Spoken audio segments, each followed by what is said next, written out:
In today's program, I interview Peter Kling.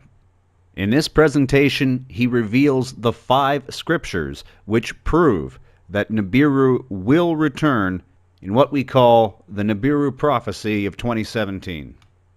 Now, before we start, I suggest you grab yourself a cup of tea, get a nice, comfortable place to relax, because you're not going to want to move anywhere during this next hour with Peter Kling. The man is absolutely fascinating. This is one of the best outings he's ever done.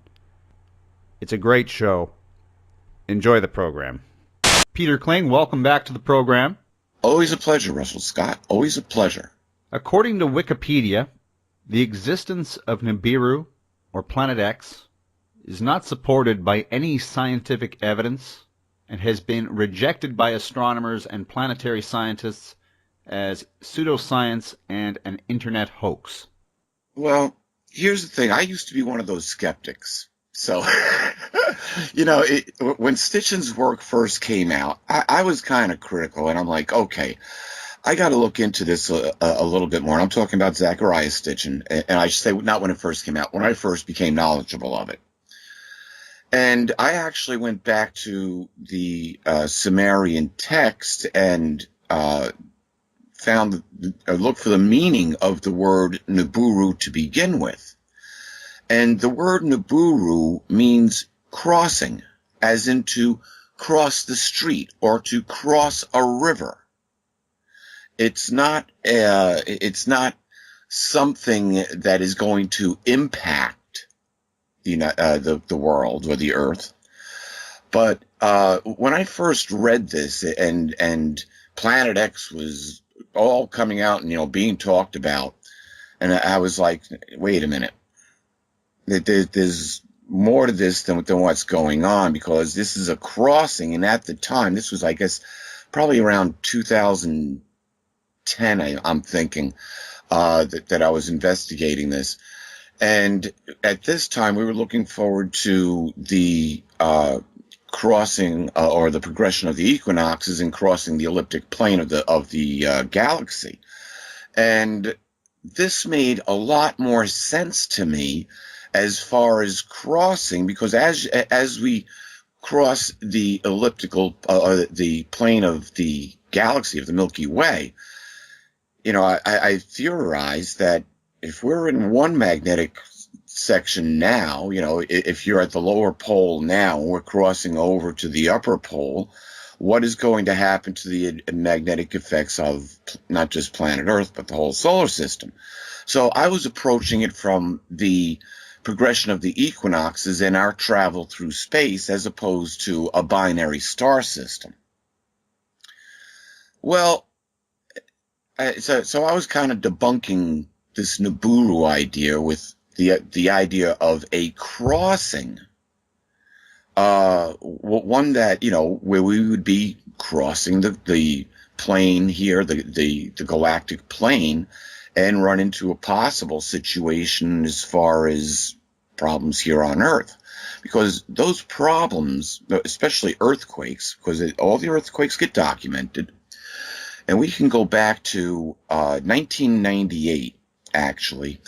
And between 1998 and 1999, significant earthquakes that measured a magnitude of 5 or above, increased by 500%, actually just slightly over 500%. And they've been increasing over since then. So now, why all of a sudden, between 1998 and 1999, do we have this huge increase in earthquakes with no real reason to suspect anything? And when I looked at that data, and I'm looking at, crossing the galactic plane here, I'm thinking, okay, this could be a good sign, because this isn't something that just, we got over 10 years of data here when I was looking at it. This isn't something that's happening all of a sudden. I figured, 10, 15 years into it, another 10, 15 years back out of it, somewhere thereabouts. And so this all kind of made logical sense, a lot more sense than a planet or, coming by here that is supposed to be carrying aliens on it and revisiting Earth and, so forth and so on. All the different things that were, when I say aliens, the Anunnaki is who I'm actually referring to. But as a scientist, you can't really be just dogmatic about anything. You have to continue to look at supporting evidence, especially with something unknown, because what I proposed was just a theory. There's no real way to hook up the earthquakes to us crossing the galactic plane. And so we come to Nibiru. Well, what had actually started making me come to the idea that this ninth planet did exist is that I was actually watching a documentary. I think it was like on the Discovery Channel or Science Channel, something like that. And they were talking about all the different atmospheres that they knew about within our solar system. And, they referred to ours, and then they went to the atmosphere of Mars and different, got to Jupiter, and Jupiter's a gas planet, and Neptune, and how, the atmosphere is actually crushing and so forth. And through the whole process, all of a sudden, they start talking about a brown dwarf star. And they said the brown dwarf star does indeed have an atmosphere, and as a matter of fact, on a brown dwarf star, it rains iron. And I'm thinking, why are they talking about a brown dwarf star when they're only talking about planets within the solar system?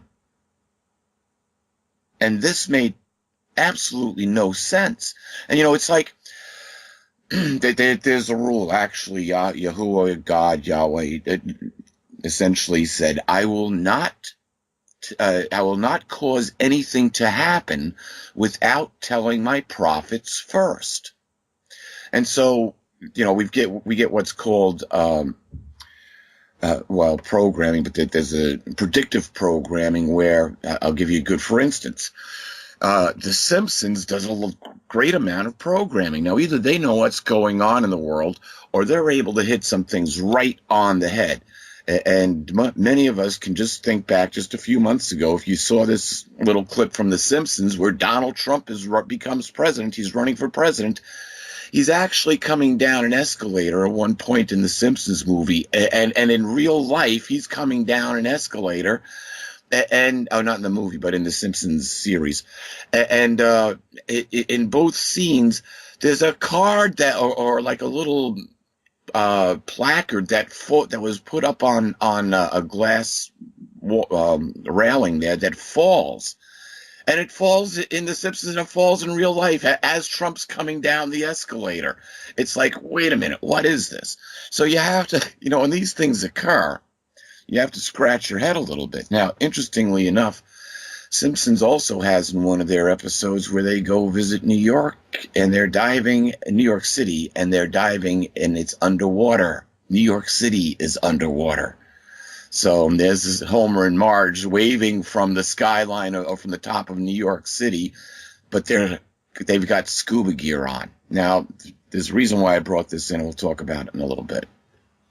So when this documentary came out, and they're talking about this brown dwarf star, how it's an iron star in the last phases of its life, how it rains iron. Not only does it rain iron, its atmosphere is all full of iron oxide or rust.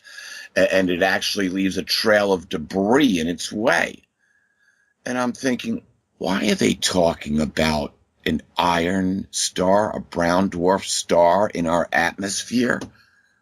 With everything that they're talking about, it sounds like the sun with wings, Nibiru, or what we call Nibiru. So now I had to take it a little bit more serious, because you don't do a whole documentary and slip in this red dwarf star in with all the planets of Earth unless it actually is there and is pertinent. That would seem logical, correct? So when I get confused about something, really confused about something, I hit the scriptures. And I use a reference Bible, so it makes life a little bit easier. And I go online and I use online Bibles, so I get cross references. And I go back to what they're saying about this Nibiru crossing, and I think back of Exodus. And a lot of people made that same connection. Oh, well, in Exodus, and so you go back to Exodus, and it's interesting. Exodus itself is quite an interesting book because it is the exodus of the Israelites, who were essentially one big large family at the time, but they were essentially Egyptian too. It is their exodus from Egypt. God collected his people under the Abrahamic covenant who were residing in Egypt, and as it is written, he raised up a nation out of Egypt. And there's the nation that comes out of Egypt. It went in as 12 brothers, but it came out a mighty nation. Oh, they spent 400 years there. Anyway, when we read the book of Exodus, it is our liberation. It's a passion play for our time now. And this is something that I was well aware of. And if we look at the different things that have happened in Exodus, except for the falling burning hail, pretty much everything else has happened on this planet, right up to where we are with Plague 9. Plague 9 is actually when the earth becomes darkened, and it stays dark for 3 days. It's Revelation. Revelation. Yeah, it's going to get dark there too. But this is actually found in Exodus, the 10th chapter, for anybody who wants to look it up. And it starts off in the 21st verse. Your Bible will probably read the Lord God, or something like that. But mine says Yahweh then says to Moses, stretch out your hands toward the heavens so that they may be darkened over the land of Egypt, and a darkness so thick that it could be felt. Moses immediately stretched out his hands toward the heavens, and there was a dense darkness in all the land of Egypt for 3 days. They did not see one another, and none of them got up from where they were for 3 days. Now, this is interesting. It says, but all the Israelites had light in their dwellings. All the Israelites had light in their dwellings. Now, Egypt is made up of Upper Egypt and Lower Egypt, and it was Lower Egypt where the Israelites lived, on the plains of Giza in the land of Goshen, as it was called, kind of where the Giza Plateau is, where the Great Pyramid of Giza exists. Interestingly enough, when you do the research on the Great Pyramid of Giza, you find out that it is not Egyptian. The Great Pyramid of Giza, if you keep an open mind and look at it, especially when it comes to the pyramid inch, is Judeo-Christian. And hence there's another scripture, I believe also in Isaiah, that says, I shall raise up a monument out of Egypt. Now, Richard Hoagland, and several others since then, but Hoagland did mentioned it the first, is that, in my recollection, is that the pyramids that were built by the Egyptians and by Mesoamerica and great civilizations around the planet, these pyramids were actually like giant antenna. And Hoagland actually he went down to South America and visited some of the pyramids there, and he was using an old Bulova watch. It was one of the first quartz crystal watches that came out. And he had it modified up to some other machinery because it was the movement of the quartz, it was the vibration of the quartz crystal is what they were actually using to measure the energy that they found at these pyramids. And it actually affected the pyramids themselves. As they would go up the pyramids, it would affect the vibration of the quartz crystal, and they could measure that. So the question is, how does that happen? Unless these things are, big giant antennas of some sort. And there's been all, pyramid law about how nothing deteriorates inside of a pyramid, but the Great Pyramid of Giza, to the best of that everyone can figure, all the archaeologists, it was never used as a burial tomb. And there are no hieroglyphs inside the pyramid. So this raises the question, if it is an antenna, and it says the Israelites had illumination in their homes, how is this possible? It doesn't say they had lamp oil, because the homes in Upper Egypt were totally dark. But the Israelites had some sort of illumination in their home, and we have what is called the Baghdad battery and possibly light bulbs. So did they have a little bit more advanced technology than what we thought they had? Or maybe the Great Pyramid of Giza was sucking up the energy from whatever darkened the sun for 3 days, and as in a giant Tesla coil, was transmitting that energy to whatever the Israelites used in their home for illumination. So we can't rule any of these things out once we start examining this closer.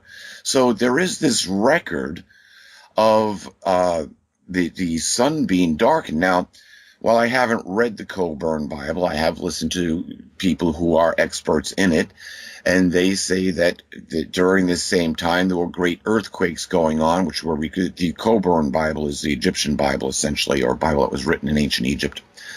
And there were also flooding events along the coasts at this same time that was going on of the Exodus. There's one thing that I made myself very aware of when I started my research back around 1980, 81.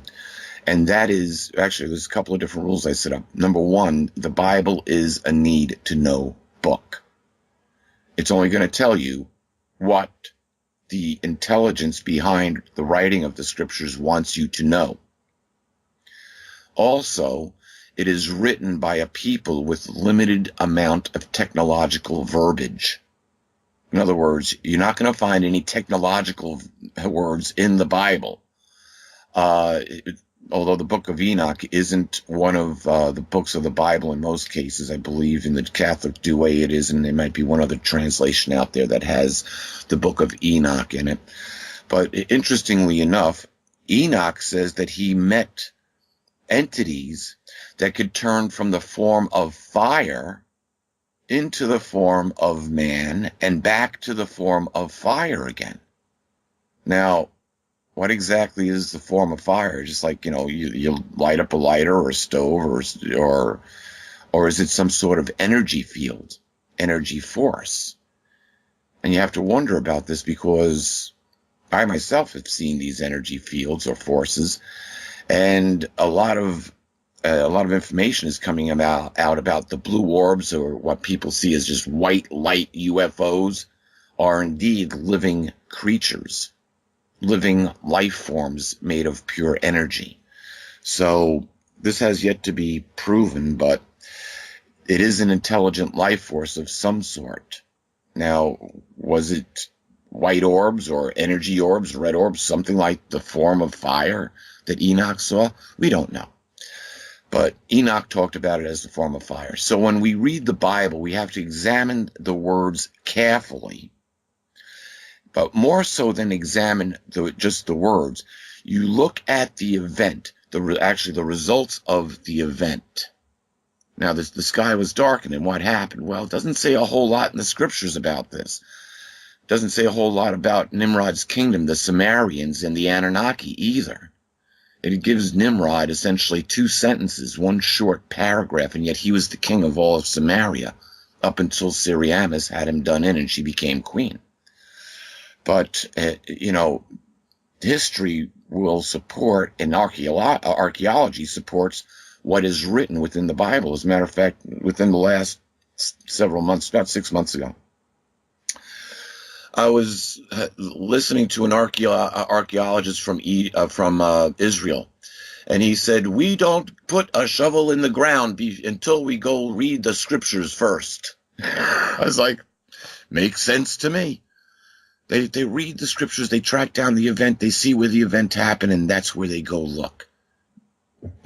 X marks the spot, I guess.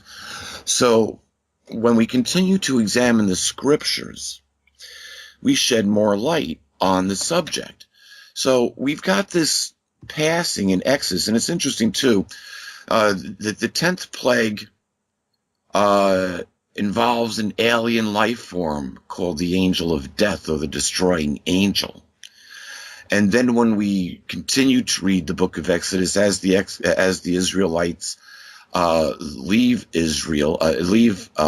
Egypt, rather, sorry, the Egyptians decide to take pursuit. The Pharaoh sends out his army to recapture the Israelites. He changed his mind, and this was after the 10th plague of the firstborn being put to death by the destroying angel.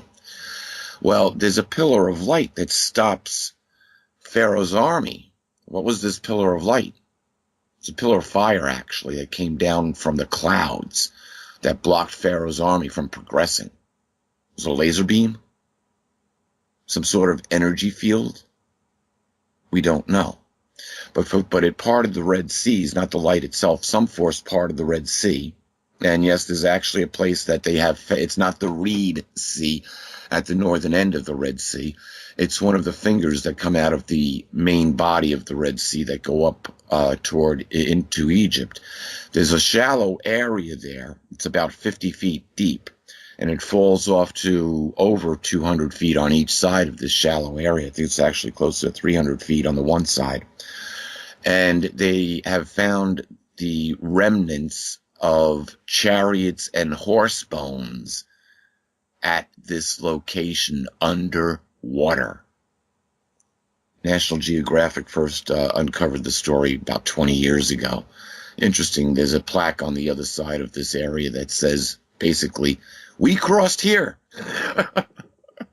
So, and it's a 3,000-year-old plaque that was erected there. It's on the east bank of this area, and it says quite plainly that this is where the children of Abraham, or the Israelites, had crossed. So, and then for the next 40 years, they're covered by a cloud as they wander through the wilderness. And this isn't just a few people. It's estimated that there's well over 2 million people during this time that this cloud is covering, and this cloud feeds them every day with bread from heaven, what was called manna. So we can't ignore the fact that there was extraterrestrial life forms involved in this Exodus. So let's go a little forward, a little bit more forward. We're gonna actually. I was gonna go to the book of Malachi, but we're gonna go to the book of Acts first. Acts is kind of interesting. Acts, the second chapter, and this is during the time of the Pentecost, and this is when God's Spirit was poured out upon the 120 in this upper room, and they started to speak in different languages, as in tongues, as it says, and they were accused of being drunk. And the apostle Peter stepped up and he said, "Look, it's the 11th hour." In other words, it's still morning time. It's like 11 o'clock in the morning, and he said, "These people aren't drunk. It's too early in the day for them to be drunk." He said, "But this is exactly what the prophet Joel said would happen." And in Acts, the second chapter, starting with verse 17, after Peter says that this is what the prophet Joel said would happen, Joel said, "And in the last days, God says, I shall pour out some of my spirit on every sort of flesh, and on your sons and on your daughters, and they will prophesy. And your young men will see visions, and your old men will dream dreams. And even upon my male slaves and upon my female slaves I will pour out some of my spirit in those days, and they will prophesy. And I will give wonders in the heaven above and signs on earth below, blood and fire and clouds of smoke. The sun will be turned into darkness, and the moon into blood before the great and illustrious day of Yahweh comes." Very important. Verse 21. "And everyone who calls on the name of Yahweh shall be saved." Interesting. everyone who calls on the name of the Creator here, everyone who calls on the name of Yahuwah, which is the ancient Hebrew name, or Yahweh, the modern name, Jehovah, the American or English name, or any one of those three, will be saved according to this scripture. And when will they be saved? During this time that the sun will be turned to darkness and the moon into blood.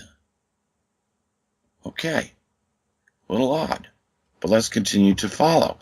If we drop back and we go to the book of, into the Gospels, the book of Matthew, Jesus is talking to his apostles. They want to know when his coming is going to be. And there's a whole list of things that would be that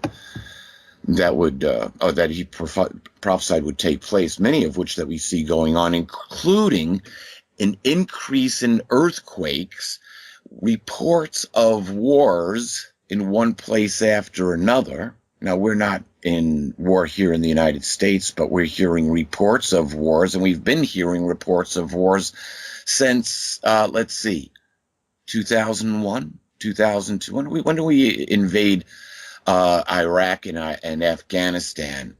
Just after 9/11. Yeah. And then you've got Mikhail Gorbachev saying the world is preparing for war, just recently. Well, if we go back, we don't have to go back that far. And I'm sure most people miss this because Americans don't give a rat's hiney about what comes out of the United Nations. And we're going to talk about this too in a little bit more detail after we're done going through these scriptures. In 2014, the United Nations unanimously, the General Assembly of the United Nations declared world war on extremism.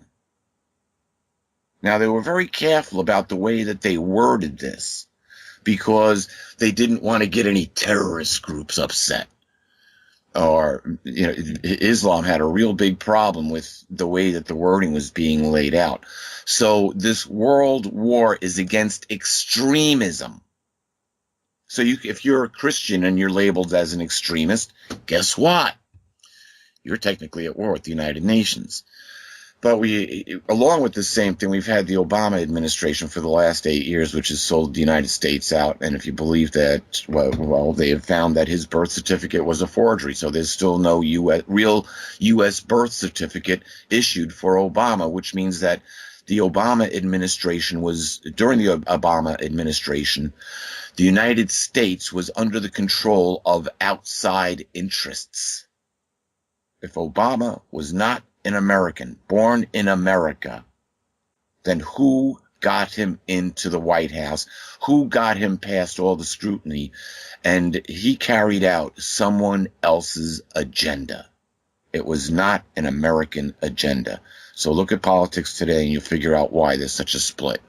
Anyway, somebody by the name of Soros comes to mind, but let's get back to our subject.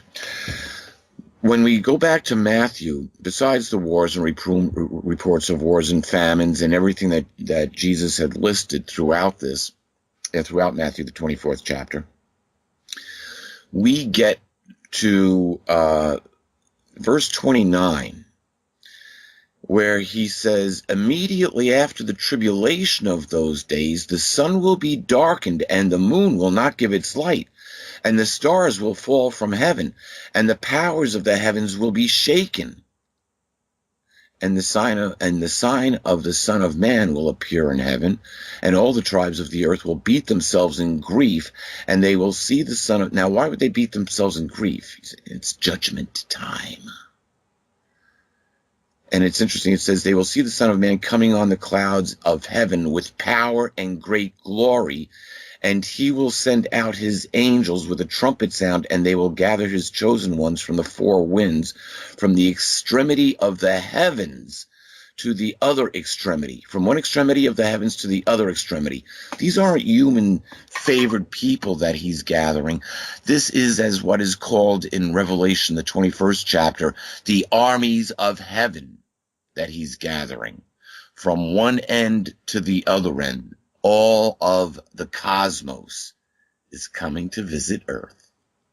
And so this is the time of the judgment period. And it goes right back to this great tribulation, the sun being darkened and the moon not giving its light. So here we're getting into a repeat of what happened in Exodus.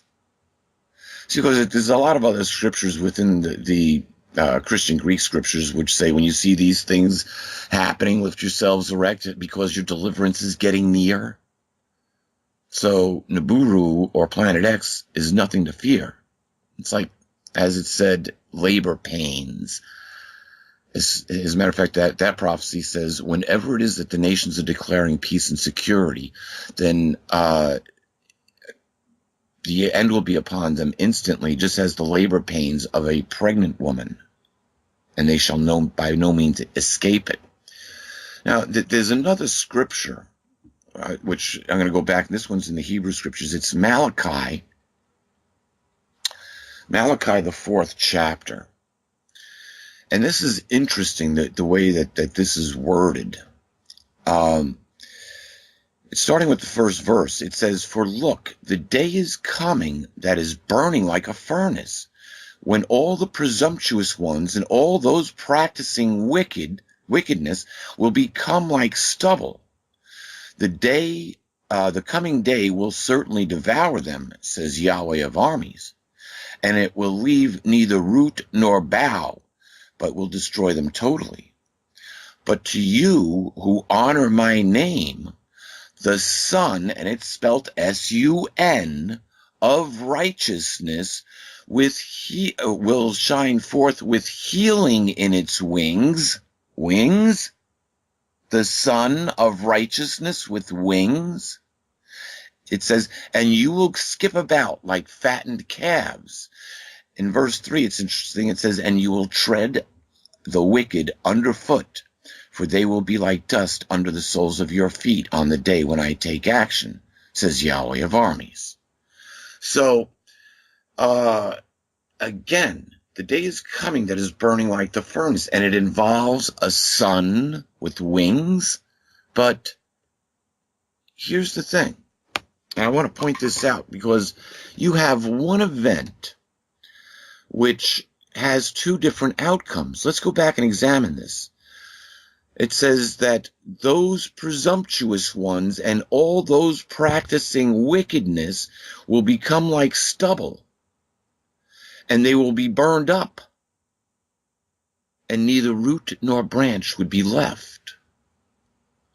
So the whole family tree would be gone. Their mighty tree-like organizations will be cut down and not just burned from the top up, but from the bottom down. Total destruction. You don't get anything back when you burn it. So this is what happens to the wicked and the presumptuous. But it goes on to say, but on you who honor my name,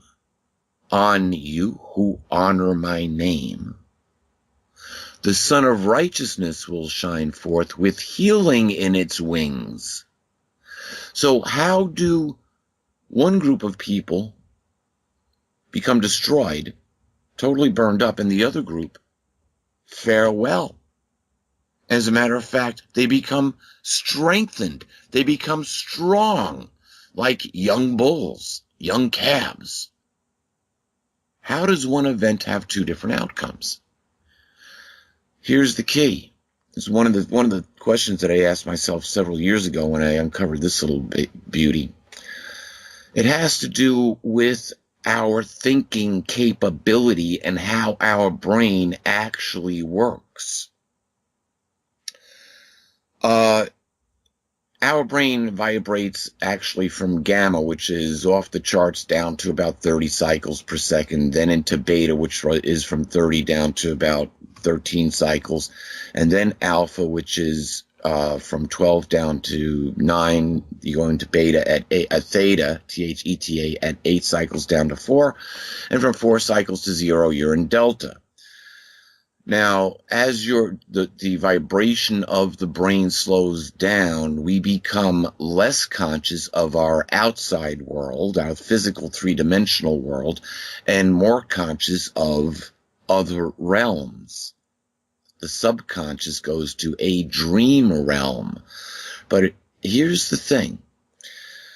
When we look at the beta state of mind and the alpha state of mind, now your brain is vibrating from above 12 hertz.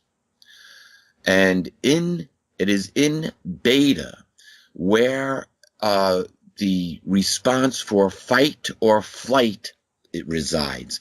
It's also where fear lives. So if we are in beta, we are in a very reactionary state of mind. We are ready to either fight or run. And chances are we're in a state of fear too, because we might be literally fighting for our lives. So that's beta. If we go down to alpha, you don't experience that. We cannot experience beta responses when we are not in beta. In alpha is where we pray. It's where we meditate. It's where we daydream. It's where we make love. It's where we do problem solving. If you're trying to figure out a problem and you say, I need quiet, I got to work on this, and your brain's working away, and I promise you, you're an alpha. And it's an alpha where we love and pray and where we can connect to the higher power of God or Yahweh or Yahuwah itself and draw power from that energy source into our own personal lives. And it is in alpha where we start also to meditate. Now you can meditate and pray both in theta and delta if you can hold on in delta. But when we are in theta, we are no longer aware of the world around us. The 3D world vanishes. Yeah, we can be brought back. But it's kind of like sleeping. You ever fall asleep and like the TV's playing, all of a sudden, you've been asleep for a while and you're starting to wake up and all of a sudden you hear the TV and it's like, why's the TV on? If you've had that happen, you're coming out of a state of theta. In theta, your consciousness or our consciousness is no longer subject to the laws of the third dimension, the physical laws. We actually live in dimensions 8, 9, and 10. Those are the physical dimensions, not 1, 2, 3. It's just that these are the first 3 we found. We didn't know the other 7 existed until they came up with string theory. And that makes a lot of sense because string theory says there's 7 other spatial planes which need to exist. And so now we can talk about heaven and the rest of the cosmos, the physical and the spiritual. That's why you have 7 as God's number. 10 is given to man as earthly completeness. 7 is spiritual completeness. So in order to get to the 10 earthly completeness, you have to add the 3 physical dimensions. And now we can talk about earthly or physical completeness, all 10 dimensions combined. It's just that we're infants and we're not aware of those other 7 dimensions. At least the vast majority of us aren't.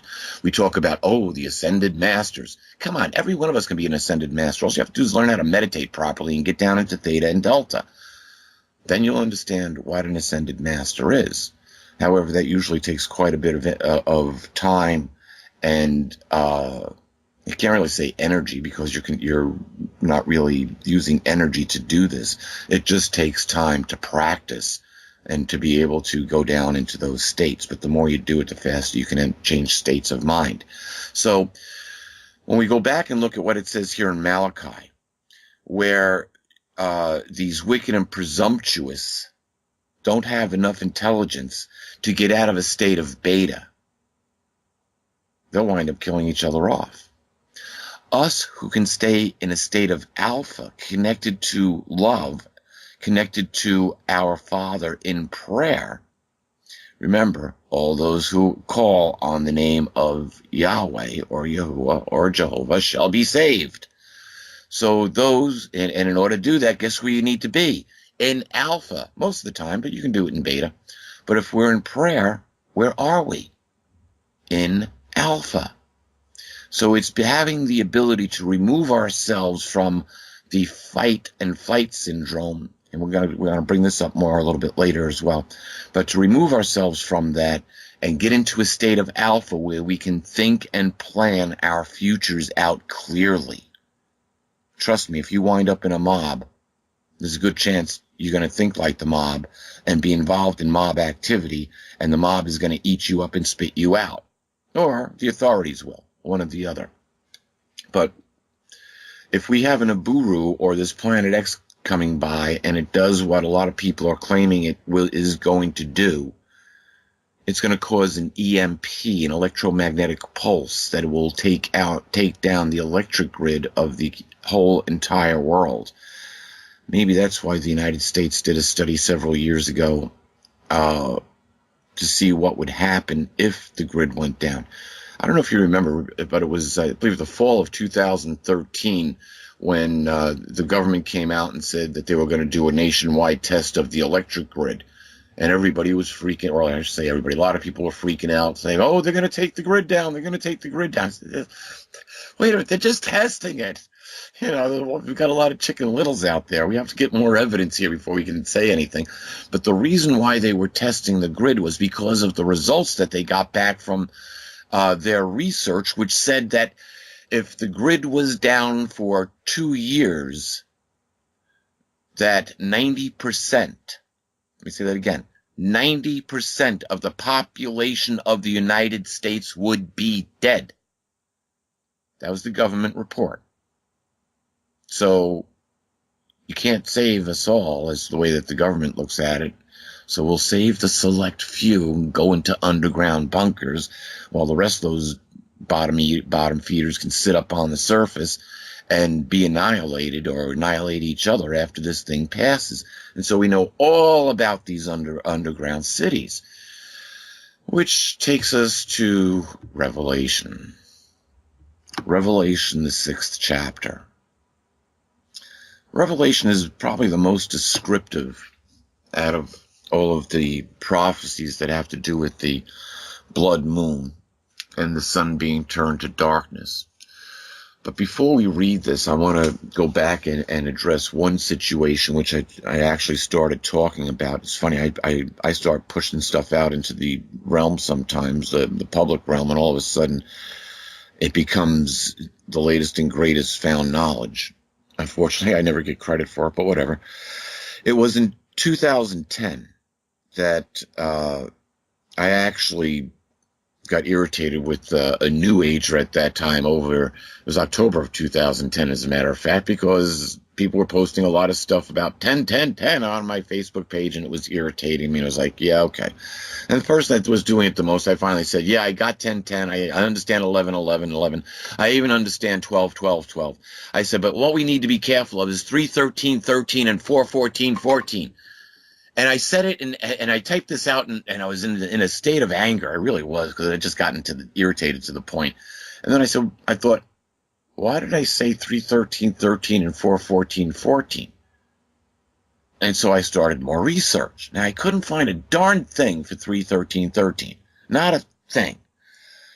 But 4, 14, 14 was an eye-opener, and it was an eye-opener in many, many, many ways, because it was the first time, well, first of all, it was going to be a full lunar eclipse on 4/14/14, but not only was it going to be a full lunar eclipse, it was also the date of Passover. It was also the date of Christ's death, the memorial of his death, when he offered the wine and the bread to the 12 apostles as a covenant for a future kingdom. Not a religion, a kingdom. We have to get our terminology straight here, because religion has nothing to do with this. Religion has destroyed the scriptures and the meaning of them both, at least in the vast majority of cases. And they don't cover that Christ is coming back to set up his kingdom. As a matter of fact, even the Pope has come out and said, Christ isn't coming back. Christ was a failure. We need to have a one-world religion. Pope, I got news for you. According to Revelation, we ain't going to have any religion. It's going to be destroyed before Christ returns. Maybe that's where you're so concerned. But anyway, not only was it a full blood moon, but it was also the same date that the calendar that we use lines up with the Hebrew calendar. It was Nisan it was the 4th of Nisan, and it was the 14th of Nisan. It was also the 14th of April. And so these days all of a sudden were lining up. Now, but it wasn't just the first blood moon. It was the first of a tetrad blood moon. In other words, four total lunar eclipses, all classified as blood moons without any partial lunar eclipses in between.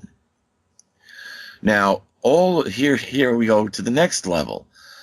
All 4 of those lunar eclipses happened on Hebrew holidays. Passover in 2014 and 2015, which is Nisan 14 on the Hebrew calendar. Also Rosh Hashanah in 2014 and 2015, the Jewish New Year, were both eclipsed by full blood moons.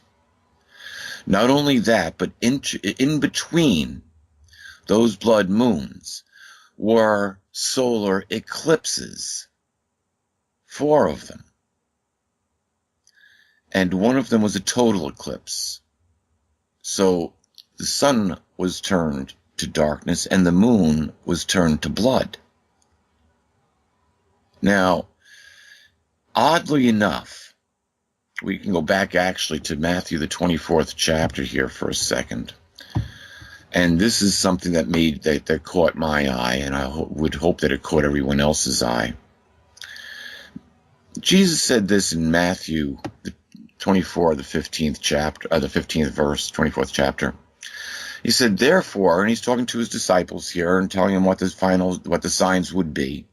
He said, therefore, when you catch sight of the disgusting thing that causes desolation, as spoken about by Daniel the prophet, standing in a holy place, and it says in every Bible, in quotation or in brackets, let the reader use discernment. Then let those in Judea begin fleeing to the mountains. Let the man on the housetop not come down and take his goods out of his house, and let the man in the field not return to pick up his outer garment. So it was like, get out of town quick. Now, in the 1st century, history bears out that in 67 CE, the Romans came in to Jerusalem. They surrounded the city. They laid siege to it. They undermined the temple wall and came up inside the most holy. When you catch sight of the disgusting thing that causes desolation, standing in a holy place, head for the mountains. It was in September of 2015 that the Roman general came with his army. The Roman general I'm talking about is Pope Francis. And he stood in the White House. He stood in the Capitol and dictated to our leaders what they needed to be doing. And then he stood and spoke at Independence Hall, telling the American public what they needed to do. And then from there, those 3 places are America's holy places. America was the first country founded on separating church and state to make sure that the church would not create a monarchy in this country. So why was the Roman general standing in America's holy places dictating to Americans what they needed to do? Think about it. From there, he goes to the United Nations. And the United Nations General Assembly ends on the tetrad blood moon. What does he tell the United Nations to do? He had nothing. He actually blesses the United Nations in their effort for the post-2015 development agenda, which is basically what came out of the Pope's 41-page treatise that he issued in October of 2013. October 2nd, to be exact. Now, what happened on 3/13/13 when I could not find anything about it? Couldn't find one significant thing that happened on 3/13/13. Yet I said three and a half years earlier that it was going to be a significant date. When 3/13/13 came around, the world got its first Jesuit Pope on 3/13/13. That's an anomaly for the Catholic Church because a Jesuit cannot hold the rank of holy, quote, Holy Father and Pope. He cannot be the head of the papal see. Now, there is a black Pope, but that's the head of the Jesuit order. Now you have a Jesuit as the head of the Holy See, the whole Holy Roman Catholic Church, the Vatican. Now all answers to a Jesuit, and this goes totally contrary to Catholic law. And this Pope has come out of the box like a horse coming out of a racing stall at a full gallop. The first thing he did was attack the monetary system. Then he attacked the way that the world does business. He also did his best to clean up the Vatican Church and went after pedophilia. But we still know it hasn't stopped child trafficking, nor has it stopped 8 million children from vanishing off this planet every year, nor has it stopped Pizzagate. As a matter of fact, the reason why the Pope was in the United States was to show his control that he had over the White House, over the Capitol, and over our independence. Because this is the United States of America Incorporated, and the mother of all corporations is the Vatican. It was Rome. It was the Romans who invented incorporation. It was the church that perfected it. That's true.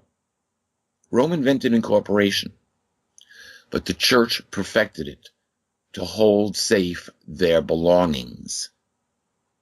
So here's the thing.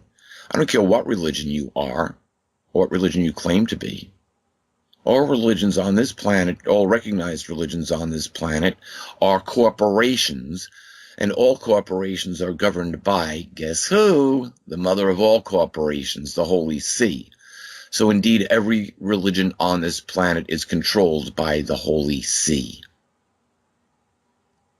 or the Vatican, along with all the corporations. There's a lot we don't know about. When we start doing the research, it's amazing the stuff that we find. So getting back to the Pope standing in America's holy places, when I saw this, I took immediate action, and then we started our off-the-grid project. We found a piece of property, and we moved up there. We're doing things in concrete, and so when the weather got cold, we came back, got off the grid. But my residency is now officially in the state of Maine. And that's where our project is. I took this seriously enough to move to a place that was remote as possible, where I could have a change of lifestyle, where it wouldn't matter what happens for the next 5 years, because I've got a 5-year plan that I'm following up there. So the return of Nibiru?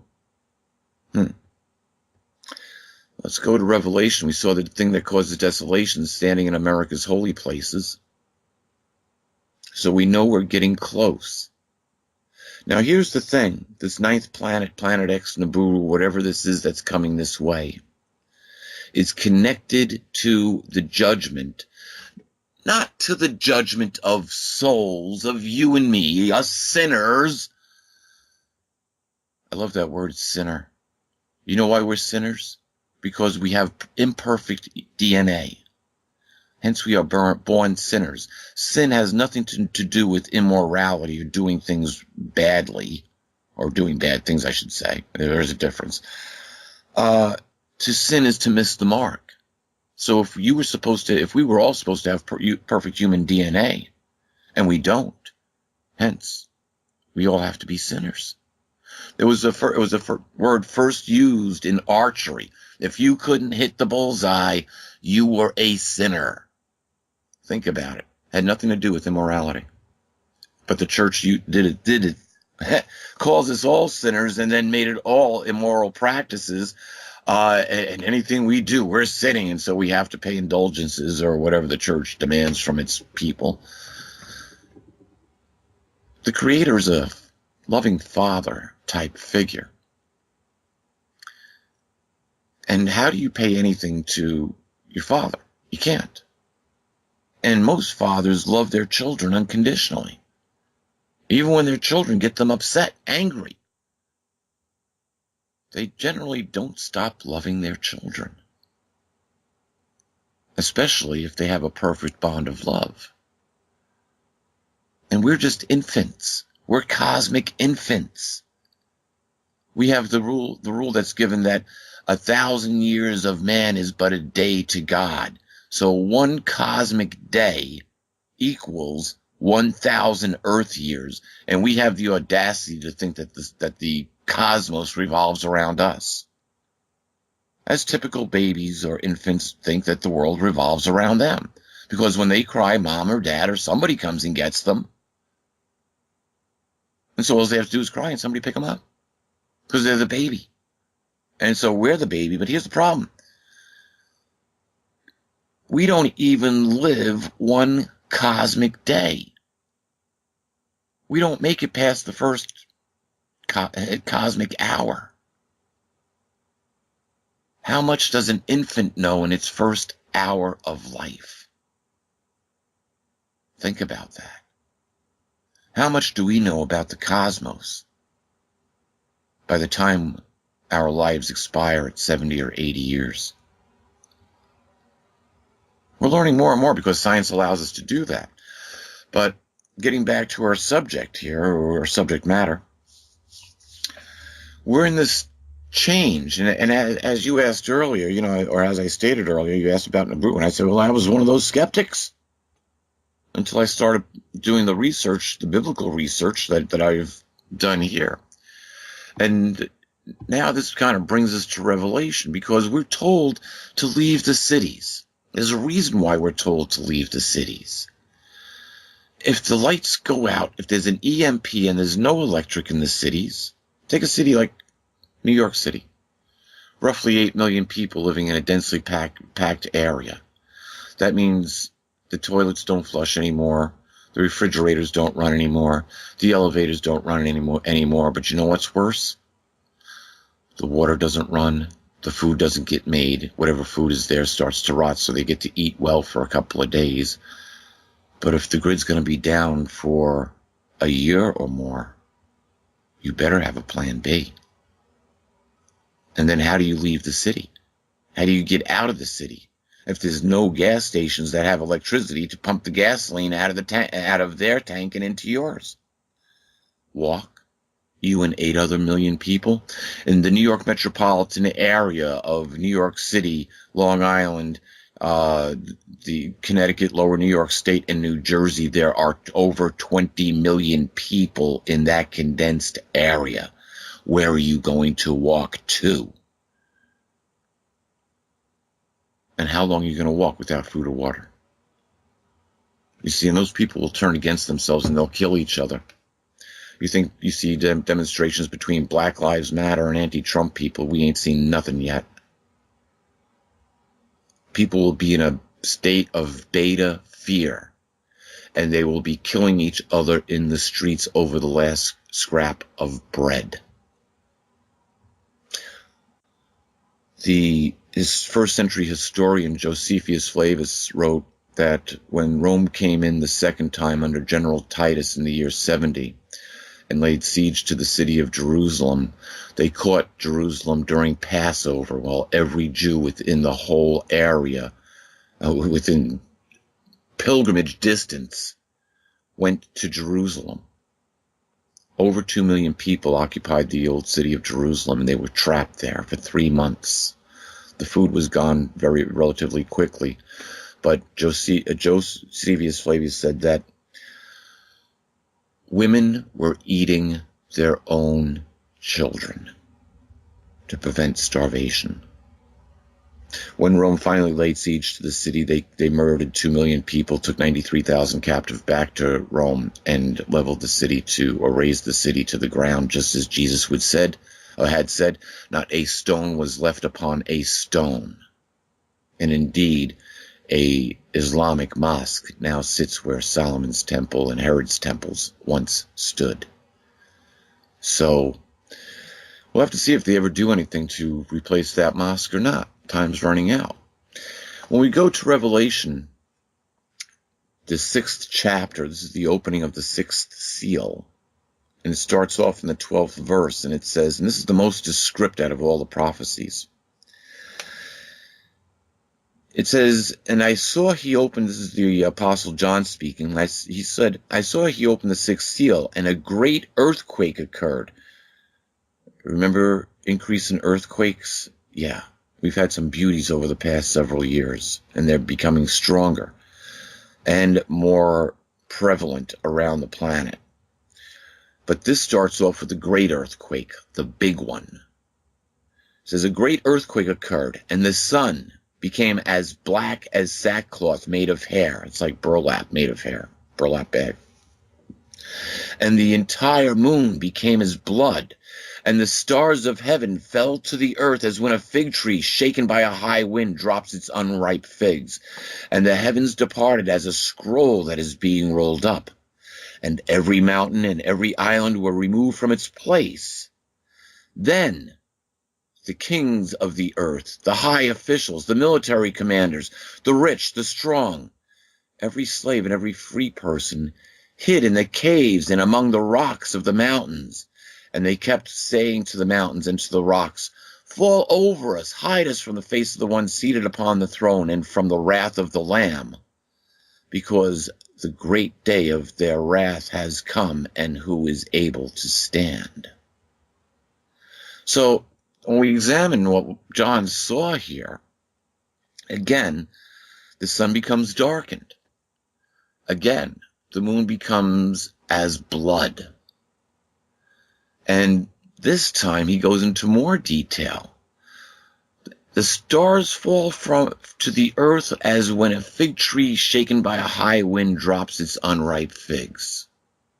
Now, we don't have many fig trees in this area, but we do have quite a few oak trees, and in the fall or late summer, we will get some pretty doozy storms, and all of a sudden, you'll have a bunch of immature acorns just laying all over the place, long before they, start to turn brown and fall during the autumn.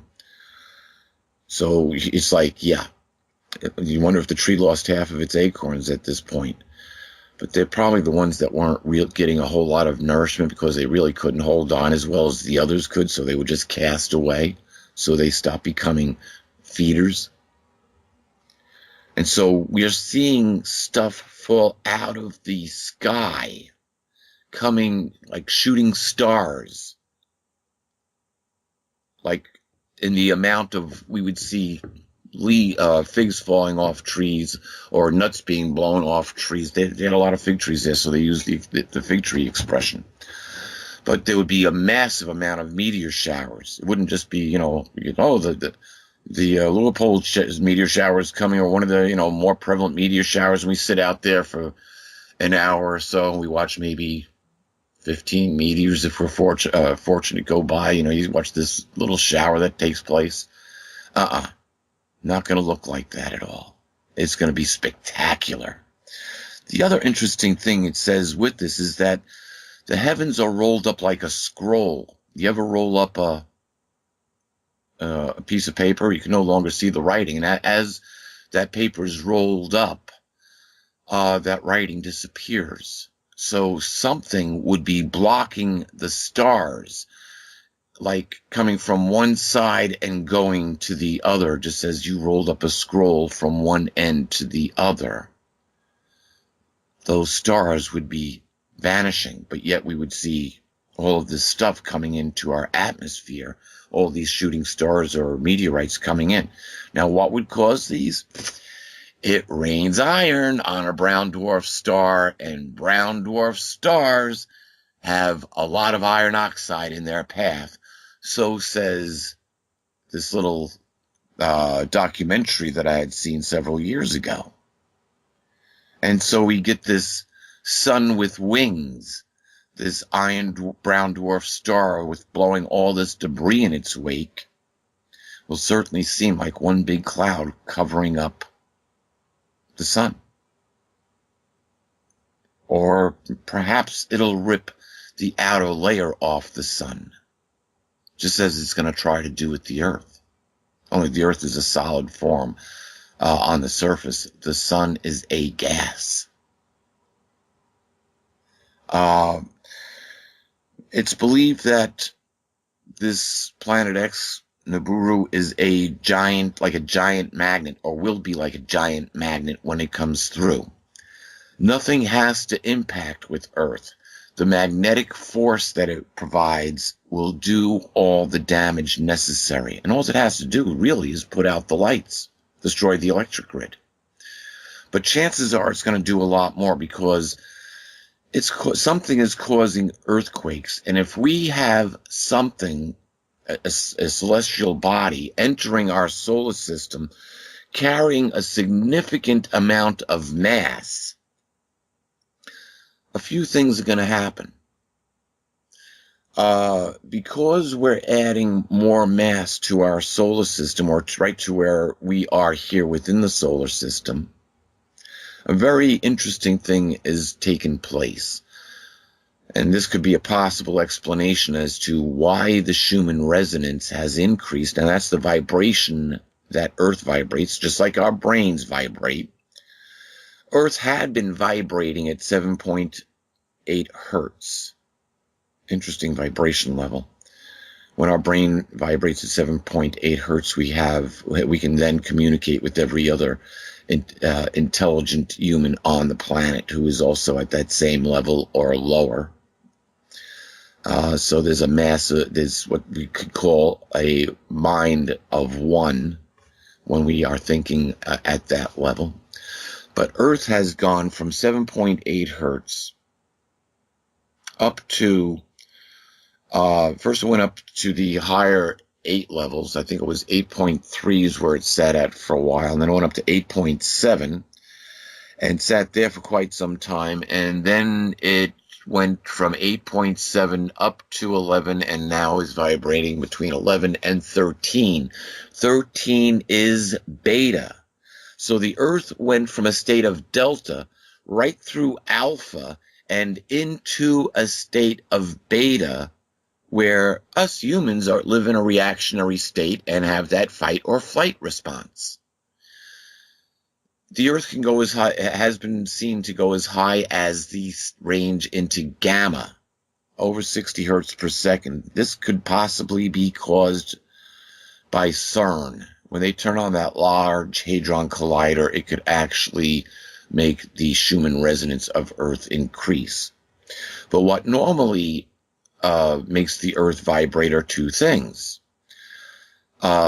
Electromagnetic storms, such as thunderstorms, which are created by the sun, and indeed the sun is the second thing, or actually the first thing, which affects not just Earth, but the whole solar system. And when the sun is perturbed, we have bad weather here. It's solar spots which give us earthquakes and rainstorms. Now, the question is, if we have, well, actually, one other thing has occurred. Scientists have found out that with the increase of the Schumann resonance of all the way up to 13 hertz per second, where it seems to like to vibrate now, at that speed, what they have found is that what was our 24-hour day has now been reduced to somewhere between 15 and 16 hours because of the increase of Schumann resonance. And we know that time changes also due to mass. As mass increases, gravity increases. We have a lot of things that we can't explain going on, including being hit by these helium waves from somewhere that nobody can quite explain, but they're coming from our back, so the diagrams show. There's a lot of evidence that's put together here. When we continue to look, it says every mountain, or at the scripture of Revelation 6th chapter, the 12th verse, or actually now let's see, we're up to verse 15. And you got to love this. Actually, the latter part of 14 says every mountain and every island was removed from its place. We've seen situations like that happen with Mount St. Helena blowing a top off, with the earthquake that we had back, was it 2004, 2005, I believe it was, which caused that massive tsunami throughout the Pacific and Indonesia. That was an earth move. That was part of the plate actually popping up. Scientists say due to subduction, but whatever. So we see the islands themselves being affected, coming up out of the water, sinking under the water. But verse 15 starts on, I forgot to mention volcanic activity. Lots and lots of volcanic activity currently going on. Why are all these things happening at the same time? One has to have a reason, or I should say there's a reason that these things are happening. There's got to be a cause. Things don't just happen because of nothing. There's, as Newton said, for every action, there's an equal and opposite reaction. So something is causing these things to happen. But the interesting thing here in verse 15 is John saw what we've all learned about. These deep underground bunkers, DUMBs, the deep ground military bunkers, or now what we know are underground cities with high-speed railways in them, supersonic railways, underground farms where they could grow their own food. And who are these for? The everyday people? No. As John says, then the kings of the earth, the high officials, the military commanders, the rich, the strong, and it says that every slave and every free person hid in the caves and among the rocks of the mountains. Exactly what we see going on. Putin's being a little bit more kind to his people in Russia because they've been building underground bunkers for the public around Moscow. Moscow, like there's been no tomorrow.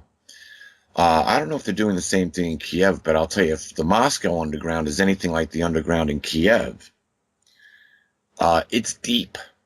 It's close to, I'd say close to about between 500 and 1,000 feet deep. And that's just the railway system. That's just the railway system.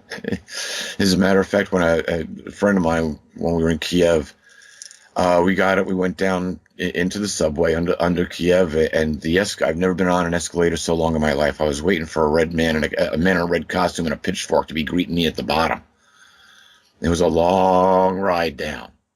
I'm being facetious here, but yeah, it was a really long ride down. But Moscow's expanding these things. I have not heard of one program that the U.S. has for any of our residents. As a matter of fact, there's a remarkable increase in the sale of build your own bunkers, just like there was back in the 50s when we expected nuclear annihilation from Russia. And we don't have to worry about nuclear annihilation from Russia. The other thing that we have, well, let me continue with this. We'll close out this last verse. We know these underground cities exist. We know that they're for the elite. We know that we don't have an invitation. At least nobody has told us where to go yet. And we can also pretty much figure out that we're left to our own devices on this. If we are not preparing, if we don't have some sort of a plan, if we don't get out of harm's way, we are going to get caught up with this, with the masses of people who don't have a clue. You know, Russell, your listeners are so privileged to get this information from you. And you are doing your listeners such a service to bring this information to them, because this is truly life-saving. Not just this show, but all the shows that you do. We also did the disaster preparedness show with Matthew Stein. Excellent speaker, good friend of mine. I like Matthew very much. Gotta like his book. As a matter of fact, I could see my copy from where I'm sitting. Isn't that a great book? Oh yeah, if you've read, you can't just read that book. You have to study it. Letters to Earth, you can survive. The future is yours. Sorry, Letters to Earth, the future is yours. You can read and you can understand. That's the book that I wrote, which explains quite a bit of this and where we're headed. My youngest reader that I know of was 16. My oldest, 96. Great target audience. 16 to 96. You got to love that target audience. And the 16-year-old had a lot of questions. It was like I was giving a class. It was great. The person who was 96 said it was the greatest book they ever read. One of the greatest books they ever read. I had somebody else who actually was a good friend of mine. Her mother was deathly ill, and so I gave her a copy of the manuscript before the book was even published. And the word that I got back was that, it took 4 pots of coffee in 12 hours, but she had read the greatest book she'd ever read. And this was from a 72-year-old woman. So there's a lot of great information in that. You can find it in Barnes & Noble, Amazon.com, or your better bookstores around the place, or you can go to my website and for a small donation, we'll send you a PDF copy of it, because times are rough. I know everybody needs this information.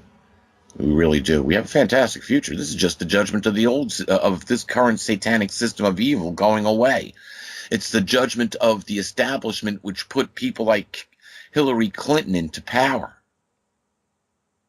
and almost made her the president of the United States. Thank goodness people started to wake up. Not that I dabble in politics at all, because my kingdom is not of this world. However, I hate to see the planet destroyed more than what it's already being destroyed. So we have to look at what's going on here and start to make decisions for ourselves, because the kings of the earth, the high officials, the military commanders, and the rich and strong have already made their plans. And so we have to pretty much do the same, as make our plans. And now this is all related right back to what we would call the judgment, as I said. But it's this judgment of this satanic system of evil. It's the judgment of those who would rather go up and protest and beat people up to show that they're right by a way of might and force. It's a system which allows us to drop bombs on innocent people, blowing up children and destroying cities and that they live in. It's a system which has given us child sacrifice and everything that goes along with that. It's a system which has given us more control systems than what we can possibly bear. Everything from government to religion to taxation. And it happens on so many different levels. Most people aren't even aware of the amount of control levels that are upon us. I explained that in Letters to Earth. So here we are. Here we are. Where does that bring us?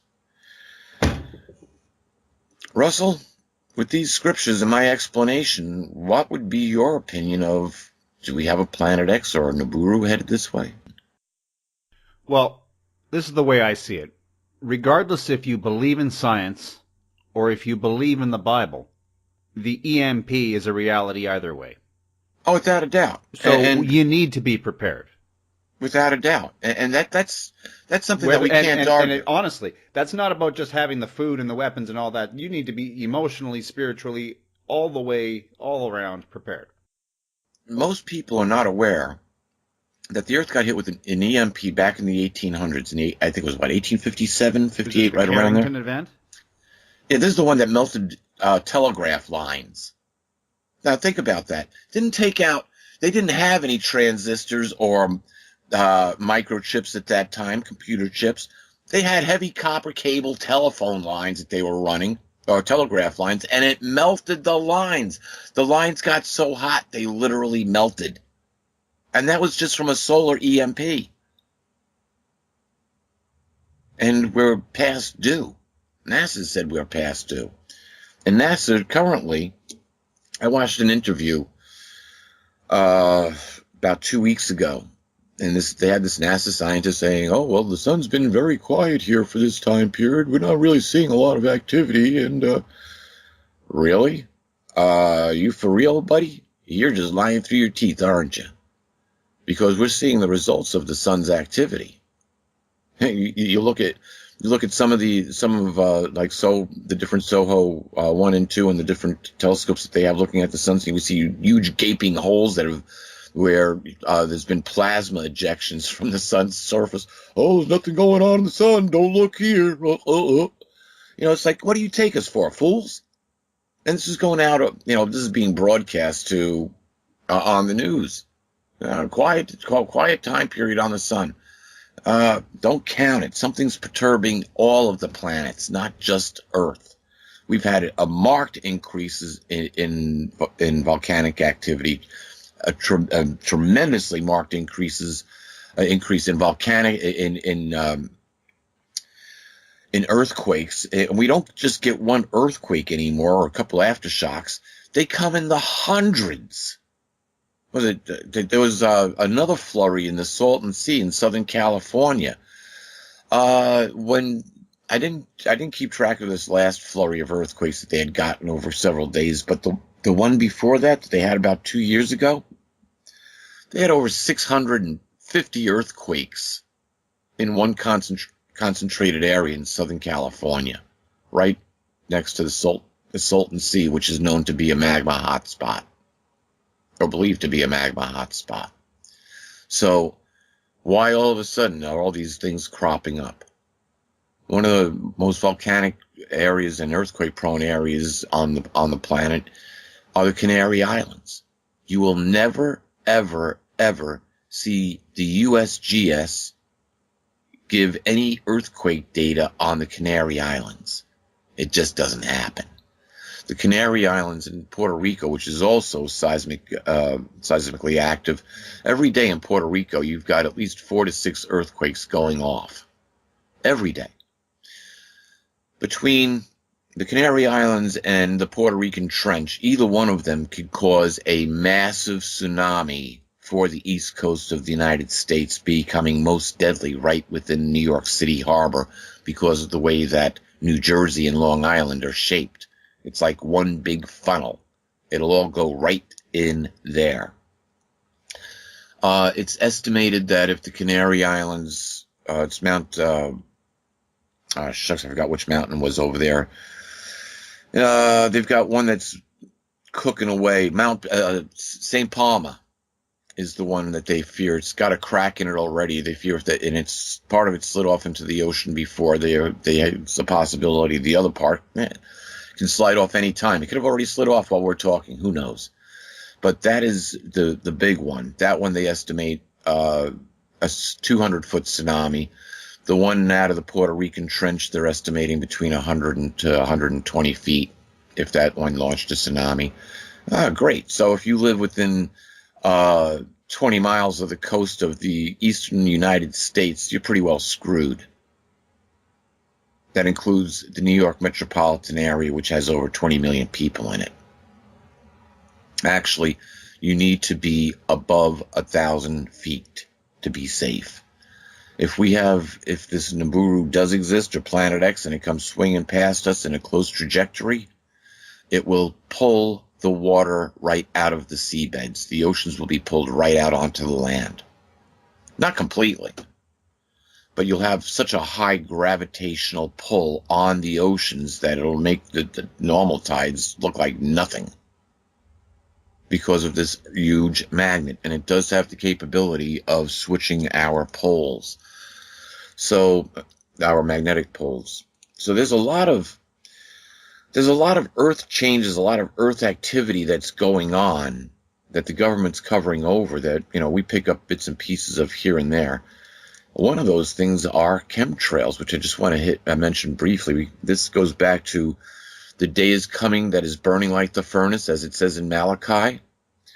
If we didn't have chemtrails, the earth would be considerably hotter. Now, I'm not saying chemtrails are a good thing, because they're not just spraying aluminum and barium into the upper atmosphere. And the aluminum and the barium that they are spraying is actually crystallizing, returning back to Earth in crystalline form. And what scientists are finding is that once these crystals are taken up inside vegetation, it stops the vegetative growth process. The plant stops producing because the crystals start absorbing the sunlight, and photosynthesis comes to a halt. It's believed that these same crystals, because can be activated using RF frequencies from cell towers or HARP or whatever they want to bombard us with, including Wi-Fi and our own computers and our own homes, if you have a smart meter on your house. But these crystals can actually be triggered to vibrate, and with nanobot technology, it's believed that we've also sucked up a bunch of nanobots, and they can be programmed or triggered using RF frequencies. So if that's true, we're pretty well screwed just by what the government's doing themselves. And now they want to roll out 4 and 5G cellular, which essentially puts Wi-Fi on every street corner in the United States. So we've got more RF frequencies coming to bombard us with more. Essentially, we're sitting in a microwave oven with the door open and the oven on. We're not getting hit quite with microwave, but it's so close to microwave that it just takes longer to get the same reaction, is basically it. It's just a slight spectrum down from microwave, just a hair under microwave. That's where the all cellular transmissions take place. So when you're holding up a cell phone next to your head, you're getting a low dose of microwave radiation, which really isn't going to hurt you as much as when you've given your kid a cell phone who's 5, 6, 7 years old, their brain's still under development, still developing. You're basically radiating their brain, and we can pretty much figure that these kids, with as much time as they use their cell phones and smartphones, that they're going to be pretty well brain damaged by the time they reach their 40s or 50s.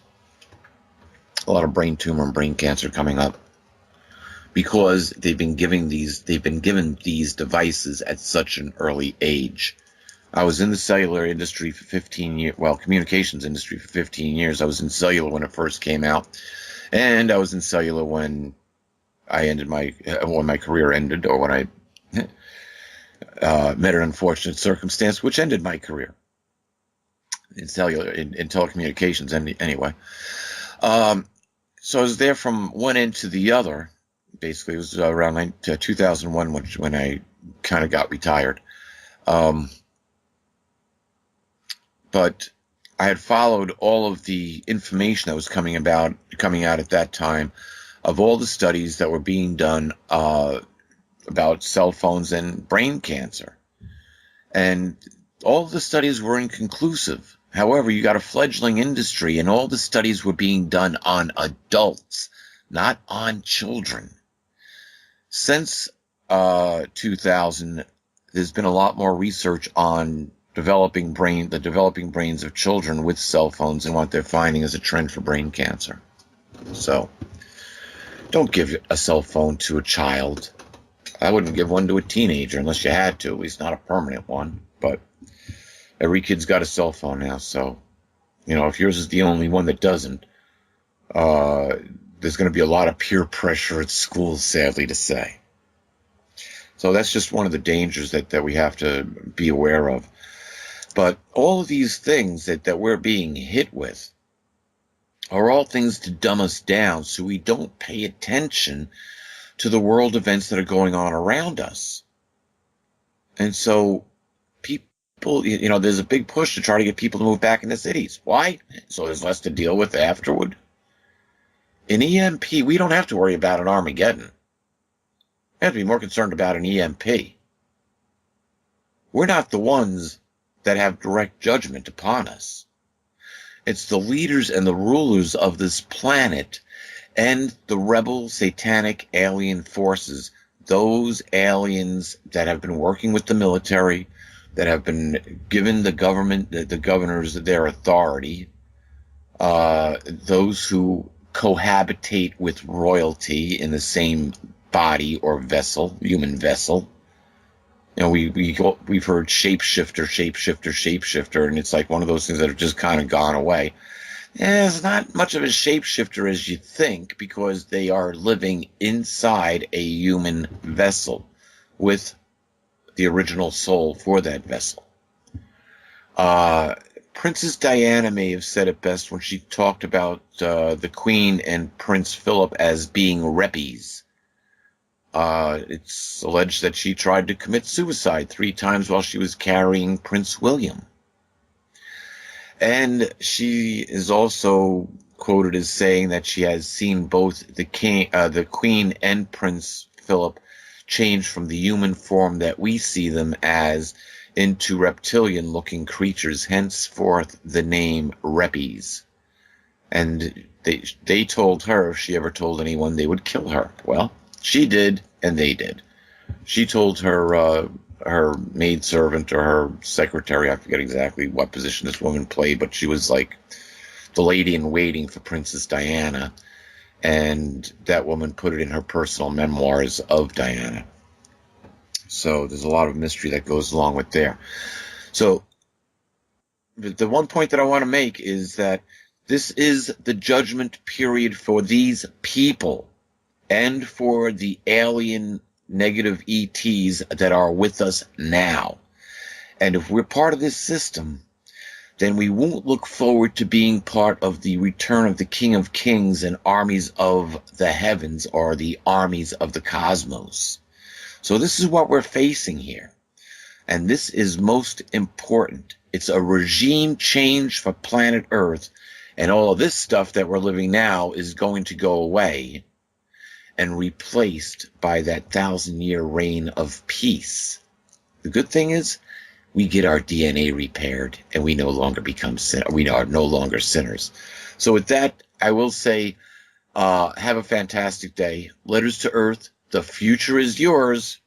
You have to take action first. Love and blessings to all.